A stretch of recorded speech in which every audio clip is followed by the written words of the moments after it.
Hey guys, it's Angie from Lucky Little Learners, and if you are a teacher of kindergarten, first, second, or third grade, this video is for you. We are going to be talking about what in the world is Toothy. While we wait for a few of you to get on, I'm going to play a quick 30-second video that just showcases a little bit more about the Toothy games in action, and then I'm going to hop back on the screen and do some little explaining.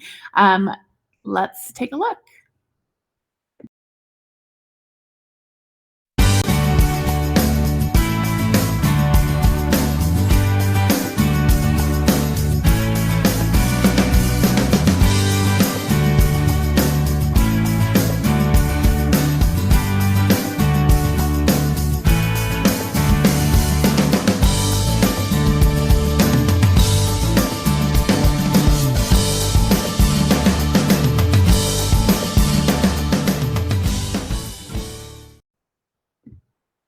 Okay, so again, my name is Angie. I am the owner of Lucky Little Learners and also the kind of mind behind Toothy. This video is going to walk you through what is Toothy and how do kids use it and why do you need it in your classroom. So let's do a little bit of storytelling and rewind ourselves back to the year of 2005. It's been a while. 2004, somewhere in there. I was teaching kindergarten and I was looking as a new teacher, looking for ways to get kids excited about learning, right? And so one of the team members I worked with, her name is Angie. She was just wonderful. I miss her so much. But she had told me about this little game where you draw a little face on the board and you make a big wide open mouth, and then when the kids answers correctly, they get to come up and draw a little tooth in the mouth. And so you're gonna laugh, but this is what the original look of what now is Toothy used to look like. I used to take this, draw it up on the marker board, put a big old mouth on his face, and then that's where we started. And we would start with things like, what is the first sound in the word mom? Or how many sounds do you hear in the word pat? Or simple things like that. And what I would do is I'd walk around with my Expo marker and I would tell kids, if you can answer that correctly, then I give you the marker and you get to come up and draw a tooth in the mouth. And that took me through my kindergarten year. We used to do this game for different things, but mostly things like phonics, phonemic awareness type of activities. I went to first grade after teaching 5 years in kindergarten and still was able to figure out ways to use this concept. And we would do things with like addition problems and subtraction problems. And what I found was kids loved it. They just ate it up. They loved it. They wanted to answer the problems, and that was really fun. So I taught for a few years in first grade. Then I moved into second grade, which was the most recent grade I've taught. And in second grade, I found ourselves using what is now called Toothy in a lot more areas. But here was the problem. I thought to myself, how do I make this into something that I don't have to be standing at the board and walking around and saying, who wants my marker? Because it was one of those things where it's like, I knew that this concept worked, but I was trying to figure out how to make it independent and self-checking and self-correcting, so I wasn't having to give the answer correctly.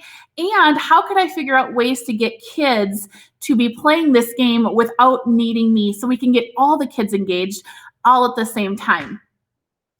That was when Toothy was born. I have my master's degree in math, and so I dove right in with my creative side of my brain and my math side of my brain, and we developed the first set of Toothy games, which are first and second grade math concepts. Over 70 skills. It's grown and grown and grown and grown and grown. Basically, what we did was we took the concept of cards and we put a math problem on the front, we put the answer on the back, and then when the students solved the answer on a Toothy mat, which is a much better version of this. If they got it correct, then they got to draw a tooth in Toothy's mouth. I'm going to show you what a printable set looks like and how to play it. And then I'm going to pop back on the screen and do a little bit more show and telling.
So what you just saw there on the screen started with this on my marker board, walking around my classroom with an expo marker, and turned into an independent activity that kids could do with immediate feedback, and continued the engaging concept of putting the teeth in Toothy's mouth. So I have to tell you that this idea came to life in March of 2017.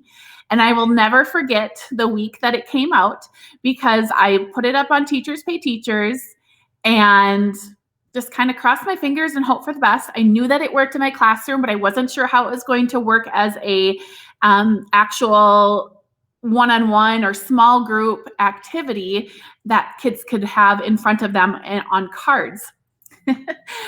Well, needless to say, it's an understatement to say it blew up. It went bonkers. As soon as teachers started using it, it was honestly as if the concept went viral, because teachers were just talking about it everywhere, and my phone was just blowing up. It was like notification after notification after notification. And I was just overwhelmed. I mean, honestly, I cried. I cried a lot. My husband thought I was losing my mind. But it was just so exciting for me to see that what I knew to be a proven, exciting way to teach concepts and practice skills was coming to life in classrooms all over the world. And I was hearing about it and seeing that immediate feedback in front of me right on my screen. And so a little behind the scenes information, what I did was I went and saw an attorney, because I was like, how do I protect this idea? It's going crazy. And he said, you need a trademark. And so that's kind of that behind the scenes part that nobody really hears about. But he said, this is definitely an idea that you need to protect, because it is very unique and you need to get that protected. So I went and got a trademark, and then I just went to work and I put my nose to the grind and I opened up my computer. This is before I had a team, and I worked and I worked and I worked. I worked before school. I worked after school. I worked after dinner, after I got my daughter to bed. And honestly, I missed a lot of things that I hated to miss as a mom, but that's a whole nother story. I worked and I worked and I worked and I worked. And I started with math. I went to phonics. I went to grammar. I went to reading.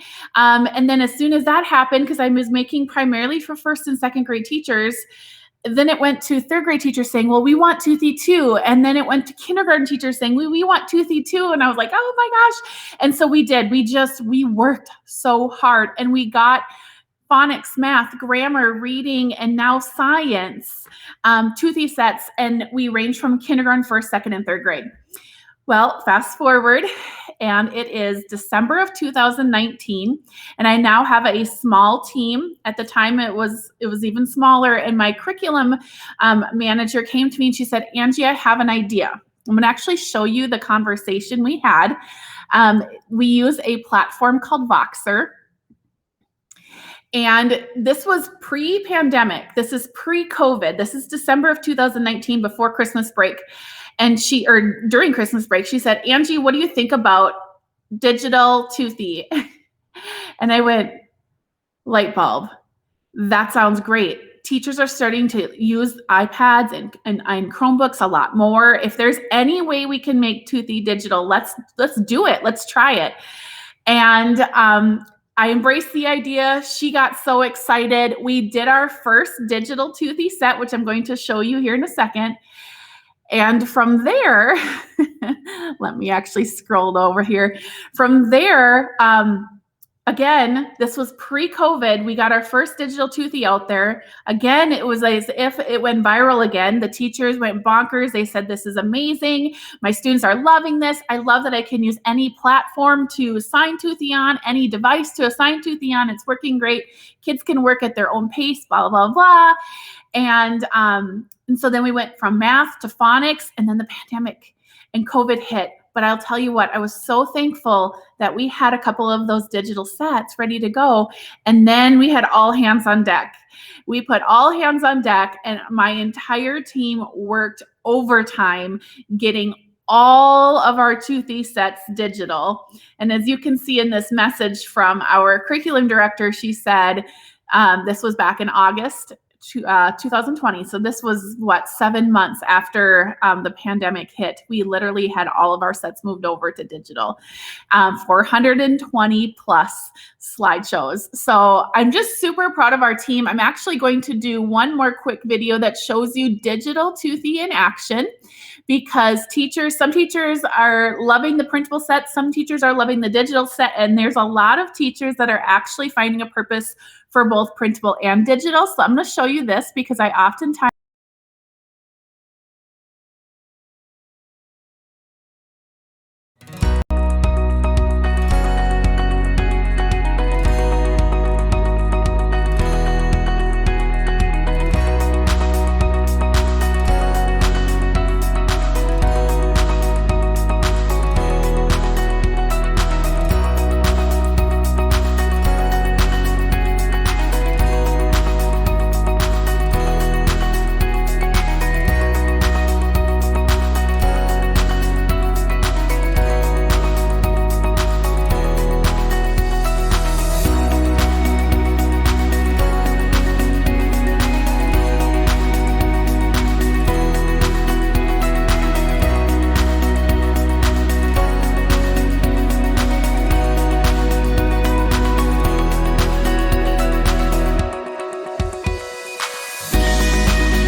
Okay, so that's digital Toothy. I wanted to keep this video for you brief because all week long I'm going to be going live here on Facebook to do more Facebook or Toothy training videos. We're going to be talking about how to use Toothy in small groups. We're going to be talking about how to use Toothy on your distance learning platform or virtually. We're going to be talking about how to use digital Toothy in the classroom, how to use digital Toothy or printable Toothy if you don't have, I'm sorry, how to use digital Toothy if you don't have devices or you don't have one-on-one devices, how to use it during intervention, how to differentiate using Toothy. We've got all kinds of really, really great ideas. So I hope that you're following us here on Facebook, on YouTube, on Instagram, and we've got tons more ideas coming at you. I will also say, as far as where we're at with Toothy creations right now, like I said, we did launch Science Toothy recently. We have Social Studies Toothy coming in April of 2021, and we have a social emotional learning Toothy, both printable and digital, coming in May of 2021. So I look forward to connecting with you and showing you so much more that comes with Toothy. And if you have any questions, drop them in the comments and I will be around to answer them. Thanks, guys.